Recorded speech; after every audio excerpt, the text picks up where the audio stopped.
What's up mga boss? Meron lang kasing pinadala sa aking mga blade ng Jigsaw dito. And interesado lang akong ipakita sa inyo.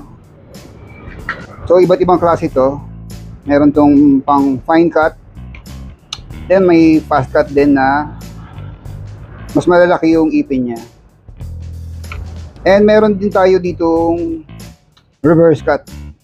O yung ipin niya kung makita nyo pababa. Kaya yung kain nito is pababa, no? Mas magiging malinis yung kinakat natin dun sa surface na nakikita. And dito talaga interesado sa isa na ipakita sa inyo, no? Etong top and bottom cut. Kung makita nyo yung mga ipin niya, yung nasa taas is pababa yung kain, and yung nasa ibaba pataas naman yung kain. Kaya malamang is parehong malinis yung pagkat nito sa itaas at sa ilalim ng board. So, subukan natin sila. So, unahin muna natin itong fast cut na blade. Ayan yung kinabit natin dyan. Yung mas malaki yung mga ipin.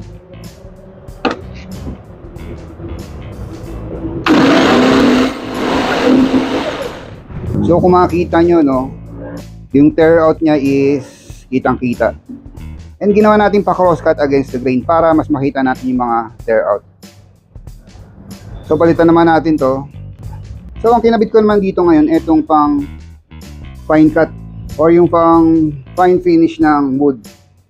Kaya mas maliliit yung ipin niya.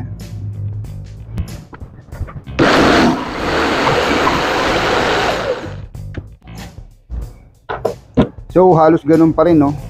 Ganun pa rin yung mga tear out. Wala rin nagbago halos. So ito na yung reverse cut blade, no. Makita nyo, nakababa yung mga ipin niya, pababa yung kain niya. Kaya dapat pagka ginagamit natin to, itong mga reverse cut, medyo firm ang paghawak dito kasi yung ipin niya nakababa.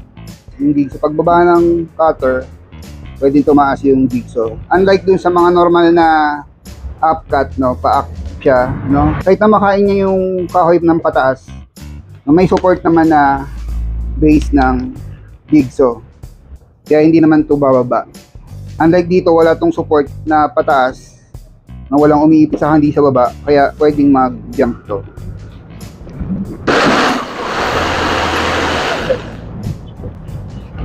So yan, kung makikita nyo, no, mas malinis siya dahil pababa yung mga kain niya.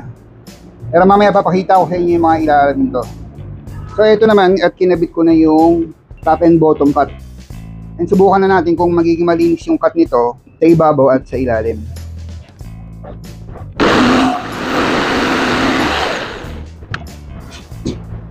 So malinis naman siya sa ibabaw, and tignan na natin yung mga ilalim nila. So ito yung sa fast cut, no, at sa fine cut. Kung makita nyo, halos wala namang pagkakaiba. Pero dito sa reverse cut, yung pababa yung kain ng blade, makikita nyo, no, malinis siya. And pati na rin tong top and bottom cut, malinis din. And sa ilalim naman, so makikita nyo yung fast cut and yung fine cut, no, parehong malinis sila dahil pataas nga yung kain yan.